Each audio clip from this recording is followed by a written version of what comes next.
Morning, Good morning. Commissioners. Mark Flucher, County Assessor.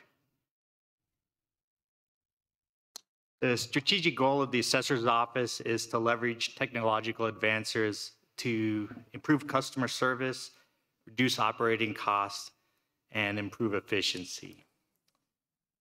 Operating indicators to note are the county has approximately 300,000 parcels, including business personal property. About 230,000 of those are residential.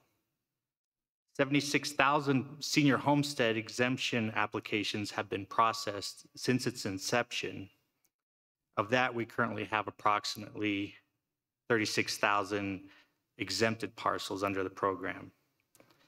The total number of title transfers we have accomplished through August, and I have an amended number from the slide, is 19,000.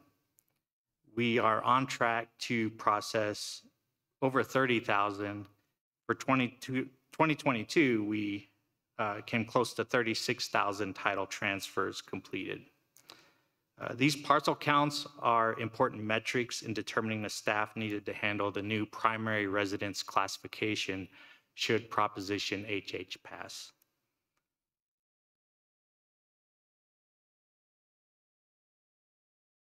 For our budgetary highlights, our total budget was $4.5 million for 2023.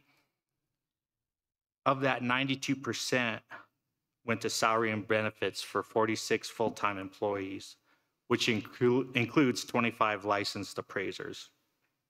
The remaining $360,000 has been used for operations. The big win for our office this year has been going live with our new computer-assisted mass appraisal software. It's a major step in achieving our goal of our strategic goal of improved efficiency. I will say there are growing pains with that. We are adjusting business processes, and there's additional staff training going on right now.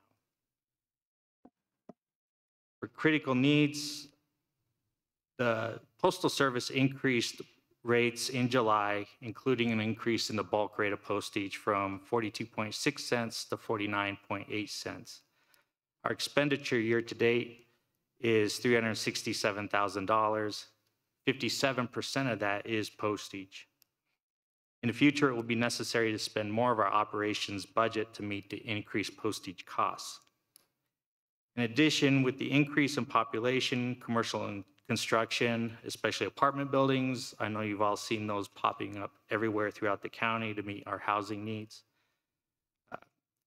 Our commercial staff is inundated with new building permits, not to mention the appeals that we were hit with this year. A new commercial appraiser is necessary to meet the needs of this section and the citizens of our county. Lastly, an estimated 2.5 full-time employees will be needed should Proposition HH pass.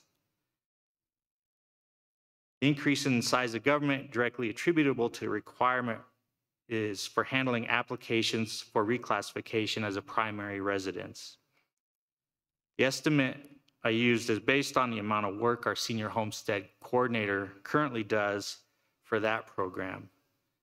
Again, we have about 36,000 participants in it currently. I'm expecting about 155,000 participants in the primary residence classification.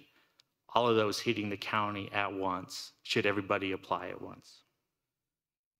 According to the latest American Community Survey from the Census Bureau, that 155,000 comes from a percentage of owner-occupied housing provided by the census. In addition, we may need additional office space and public-facing counter to handle walk-ins with their applications. We're not sure exactly what that process will be yet. We'll have to receive some guidance from the state.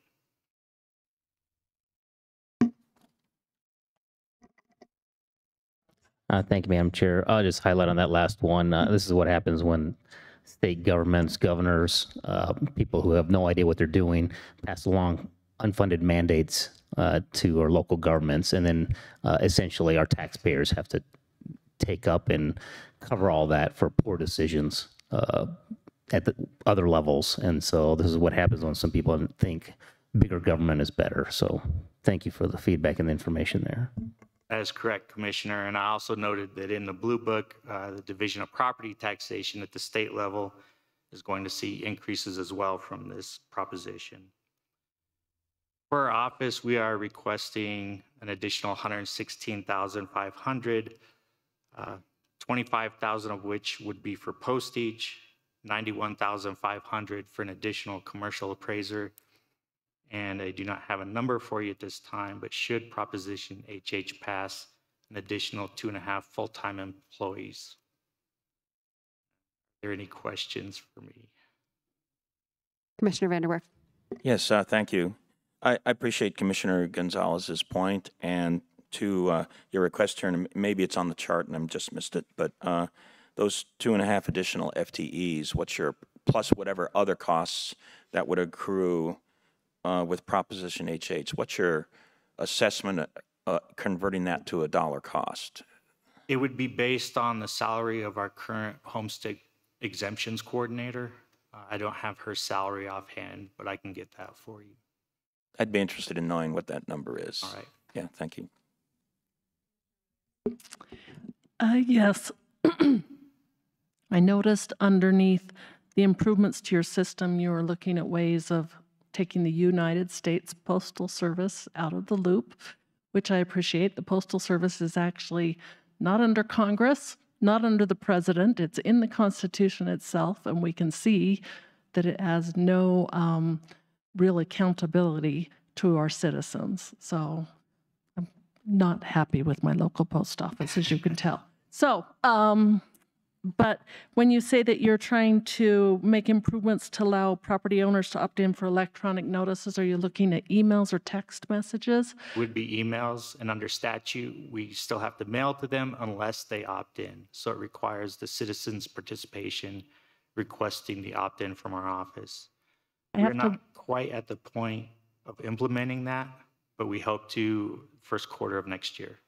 I have to wonder also if you could include text messages where they go to a website, if that could be added into the statute through your Assessors Association, because I know, you know, we get the voter updates, and I know the access that, you know, the clerk and recorder has so that he can tell me that, yes, I should have received my ballot, and I did receive it.